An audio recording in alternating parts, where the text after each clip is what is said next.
Now we have 0 snow for this month. Maybe this burn can wait till next year.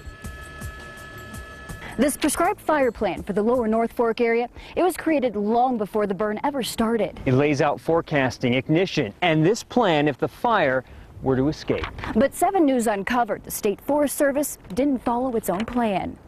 You have to be prepared for what's going to happen days ahead. Were they prepared for what happened days ahead here? I don't believe so. Rich Schell is a former chief officer for the California Department of Forestry and Fire Protection.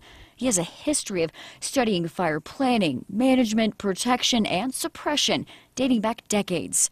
Schell now works as an expert in post-wildfire analysis.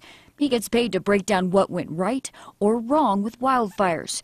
But he took on the lower North Fork fire on his own time. We asked him to review hundreds of documents, dozens of photos from the governor's review and the burn plan. This was a very high-risk prescribed burn. But according to the lead expert appointed to the governor's review, it was a professionally written plan. It was professionally implemented, albeit one mistake on a patrol on Sunday. The plan called for 3 days of patrol, which should have included Sunday, March 25th. I don't think it would have changed the outcome. No patrol, no monitoring. Possible a lot of work could have been done on Sunday. Being here Sunday would have mattered. I believe so. If you could classify that task force and that review, how would you classify it? My word is soft. Let's be realistic here. Nobody wants to accept responsibility or be liable for this loss, the escape prescribed burn. But there were warnings. In fact, the last burn in October of 2011 was canceled because the fire jumped the line. 5 months later, on Monday, March 26, 2012, it escaped again. Only this time, they couldn't stop it. Here in March, with the drought conditions, the burning conditions were much more extreme. A red flag warning on Monday, high fire danger.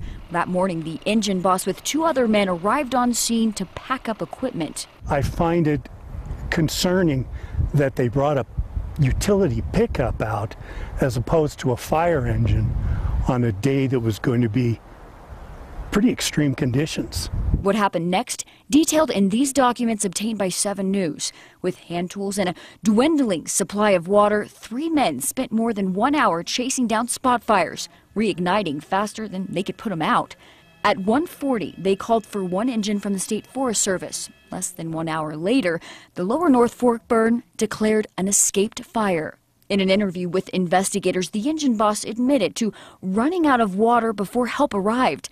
From a ridge, his crew stood and watched the fire burn. Unable to start suppression efforts, they were out of resources. Water is the firefighter's best friend. They didn't have water. They had hand tools, and the spot fire quickly got away from them because they didn't have all the available resources, such as water, on site. In your opinion, based on what you've reviewed, if someone did need to take responsibility in this situation, who would it be? Oh, I think it has to go back to the people that did the prescribed burn. However, the governor's review and the Jefferson County fire investigation name no blame. It's just as hard to be here today as it was the first day we were allowed back. No one involved in the burn has been disciplined. They still have their jobs. Nancy Lansue has no home. This is an act of humans. We didn't start the fire. No. Mother Nature didn't start the fire. No. The Colorado Forest Service started the fire, period. Errors in communication, a burn plan not followed.